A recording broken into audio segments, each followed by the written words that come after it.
بات آپ پوچھنا چاہیں پوچھ سکتے ہیں، اس لیے میں اپنی بات کو روک کر کے آپ کے سوالوں کا جواب دوں گا. آپ جو بھی پوچھنا چاہیں ہم سب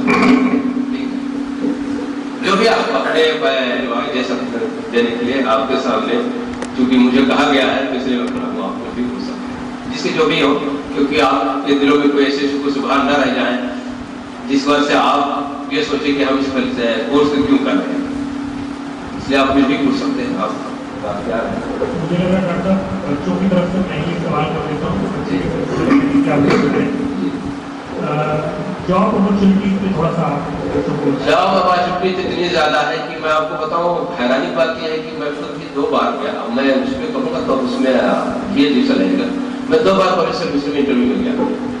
دونوں بار ہمیں پوسٹیں خالی چھوڑنی پڑی کیونکہ ہر ٹیچر تک آئے تھے کسی کالج کے، اور وہ کہنے لگا علاقائی تدبیر میں ریڈر ہے، اور علاقائی تدبیر کے جو مین ہوا ہے یہ ہم تو سبھی جانتے ہیں، لیکن یہ ہے کہ ابلکائے ہے اور تاریخ ہے یا اسحال ہے پورا بالکل بتا کے نہیں سکتے.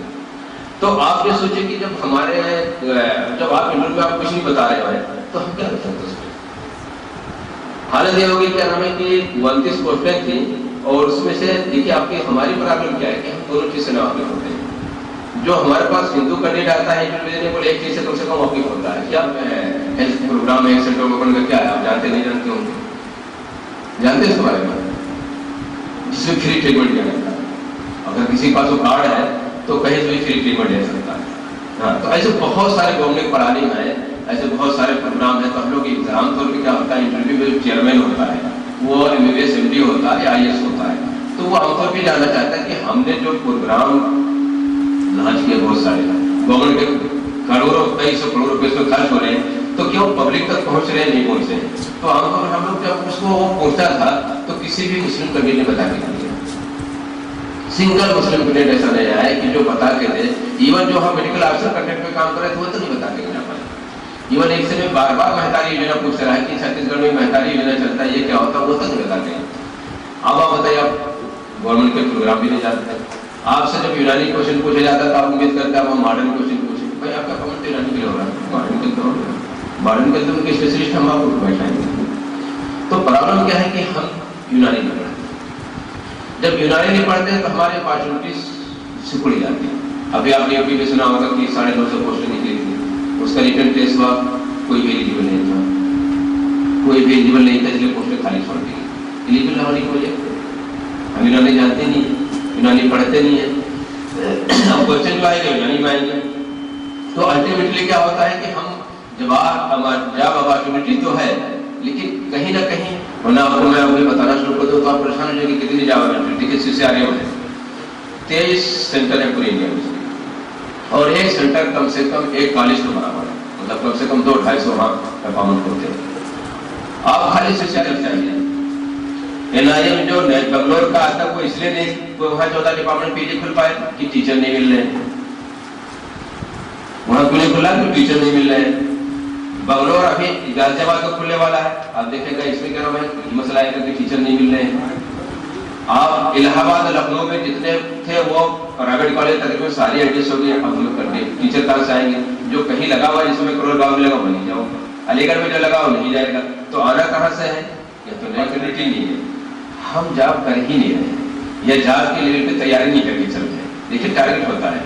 میں جب شروع میں آیا یہاں پہ دلی سے پڑھنے علی گڑھ، تو میرے محلے میں بغل میں رہتے تھے، ان کو MCP کی گاڑی آتی تھی، DHO تھے محمد احمد سرناز میں ہو، تو وہ ان کی گاڑی آتی تھی پولیس گاڑی آتا تھا، ڈرائیور گاڑی بڑی اس سے شان سے کھولتا تھا اور وہ آرام سے جا کے اسے بیٹھ جاتے تھے، لے کے جاتا تھا. اور میرے دل میں کیا یہ پھر میں نے سب شاپ کیا کیا تو میں نے اسی دن سے ٹارگیٹ کیا کہ مجھے بھی یہی بننا ہے. اور دعائیں کرتا رہا کہ مجھے بھی میڈیکل آفیسر بننا ہے، مجھے بھی ایسے گاڑی بیٹھ کے جانا ہے. اور اللہ تعالیٰ سے میرا ہوا بھی اللہ تعالیٰ نے کیا 96 میں کیا، پھر کسی نے اس پہ اسٹے لے لیا، پھر میں MD کرنے چلا گیا. MD کر کے آیا تو پھر دوبارہ میرا دونوں جگہ ہوا، اس میڈیکل آفیسر پہ ہوا، تیریا کالج میں بھی ہوا.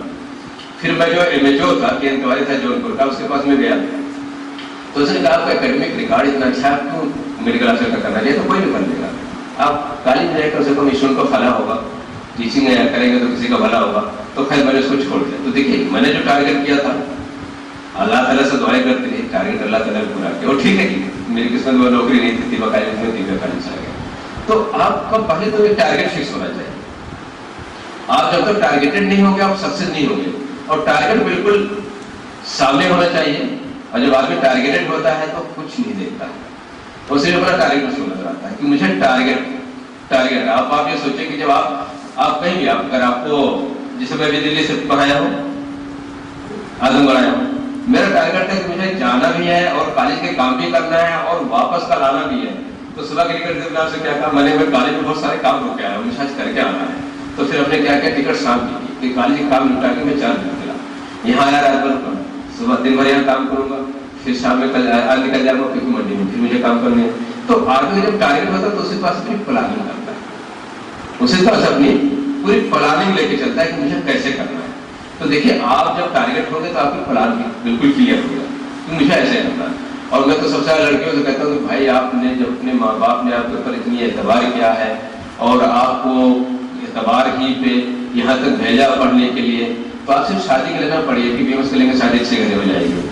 آپ یہ اپنے ماں باپ کے لیے ایک مثال بن کے تیار ہو جائے تاکہ ماں باپ آپ کا نام, آپ کے ماں باپ کی پہچان آپ سے ہو, نہ کہ آپ کے ماں باپ کی پہچان آپ سے کے نام سے جانا جائے, آپ سے آپ کے ماں باپ پہچان جائے. آپ یہاں تک جائیں کہ لوگ کہے اچھا فلانے کی لڑکی وہ ہے, تو سمجھ میں آتا ہے, ورنہ فائدہ کیا ہے. تو اور دیکھیے یہ کہنی باتیں ہیں, سبھی کو اللہ تعالیٰ نے برابر عقل دی, کسی کو کم نہیں دی ہے. صرف یہ کہ آپ کا ذہن کدھر جا رہا ہے, آپ جتنا ذہن لگائیں ادھر سکسیس ہو جائیں گے. اس میں ایسا نہیں کہ جو آپ دوسرے آپ میوزک سنتے یاد ہو جاتا ہے, جن کو میوزک کا شوق ہوتا ہے, جن کو غزل سننے کا شوق ہوتا ہے غزل یاد ہو جاتا ہے. میں نے ایک مرتبہ ایک شعر یاد کرنے کی کوشش کی, 28 مرتبہ یاد کی, دوبارہ پھر پڑھا, پھر بھول گیا کیونکہ مجھے شوق ہی نہیں تھا. میں نے 28 بار اس کو رات بھر پڑھا, اور وہ بھی کسی لڑکے کو یاد کرا تھا, وہ یاد کیوں نہ دیا, تو میں پڑھتا کیا اس لڑکے کے سامنے, تو وہ یاد نہیں ہو کہ مجھے اس کا شوق ہی نہیں تھا. 28 بار رات بھر اس کو یاد کرتا رہا, صبح گیا پھر بھول گیا. تو وہ بڑا مسئلہ ہوتا ہے کہ جس کو اب اپارچونیٹی دیکھیں, کیونکہ میں ابھی میں کل سرچ کر رہا تھا, تقریباً 30,000 میڈیکل آفیسر کی پوسٹ ہے خالی اس کی نیشنل رورل ہیلتھ مشن کی, آیوش کی پورے انڈیا میں 30,000 پوسٹیں کس لیے, نیشنل رورل ہیلتھ مشن کی, جو کس کے لیے, صرف آیوش کے لیے. ابھی گورنمنٹ کنٹینیوس پوسٹیں کلیئر کر دی جا رہی ہے. اس کے علاوہ ٹیچرس کی پوسٹیں ہوتی ہے میڈیکل آفیسر کے, سینٹرل گورنمنٹ ہیلتھ اسکیم کی ہوتی ہے. اس کے علاوہ میڈیکل آفیسر کی خود پوسٹیں ہر اسٹیٹ میں ہیں. آپ اس کے علاوہ پھر ٹیچنگ کی پوسٹیں ہیں, پھر آپ دیکھیں ریسرچ آفیسر کی پوسٹیں ہیں. اور جو سب سے بڑی بات یہ ہے کہ ابھی WHO میں جو ریجنل اپنا آفس کھولا ہے انڈیا میں, وہ اس یونانی کو ہر کنٹری میں پھیلانا چاہتے ہیں. لیکن چونکہ آپ کی مسلم میں ویتھیکل سے مانی جاتی ہے, تو گورنمنٹ کو پڑھانے کی کم سے کم جو مسلم کنٹریز ہیں وہاں تو اس کو اسٹیبلش کر لیا جائے. تو وہاں کون جائے گا, آپ ہی لوگ جائیں گے. اور جب آپ لوگ نہیں پڑھیں گے, نہیں جائیں گے, تو الٹیمیٹلی کیا ہوگا, وہاں کوئی پہنچے گا نہیں, تو آپ کی یونانی کی وہاں کوئی کیا نام اس کو پروپیگیٹ نہیں کرے گا, تو یونانی کا اپارچونیٹیز ختم ہوتے جائیں گے. اور الٹیمیٹلی اپارچونیٹیز کو کون فائدہ اٹھائے گا, عابد والے اٹھائیں گے, عمر والے اٹھائیں گے. تو بیسیکلی کیا ہے کہ ہم جب تک اپنے آپ کو اس لیول تیار نہیں کریں گے کہ ہمیں اور بھی آگے جانا ہے, اور بھی آگے جانا, انڈیا ہی کی کیوں سوچ رہا ہے, باہر کو سوچ رہا کہ ہمیں باہر جانا ہے, باہر کام کریں گے. ابھی آپ دیکھیں گورنمنٹ نے 3 چیئر قائم کیے, ایک بنگلہ دیش کے لیے, ایک ساؤتھ افریقہ کے لیے, اور ایک پاکستان کے لیے, کہ وہاں جا کر کے یونانی کے لیے کام کریں گے. صرف اب تک بنگلہ دیش کے لیے کینڈیڈیٹ ملا جو گئے ہیں, اور ساؤتھ افریقہ کے اور پاکستان کی آج تک پوسٹیں دونوں خالی کوئی کینڈیڈیٹ نہیں ملا. تو آپ بتائیں, جب ہم خود ہی نہیں کینڈیڈیٹ بن پا رہے ہیں, ہم کہیں جا دے رہے ہیں, تو ہم پھر رورا کہاں سے روک سکتے ہیں کہ یونانی کی ترقی نہیں ہو رہی ہے. کیونکہ بیسیکلی ہم خود نہیں جا پائے, ہم اس کو خود نہیں اس کے لیے کام کر پائے. کیونکہ ابھی HRD منسٹری گورنمنٹ انڈیا کی HRD ministry human resource and development نے یہ پلان کیا کہ ہمیں یونانی میں کتابیں لکھوانی ہیں. ہم لوگ پورے انڈیا میں ڈھونڈتے رہے, 10 لوگ بھی نہیں ملے جو یونانی میں کتابیں لکھنے دیا.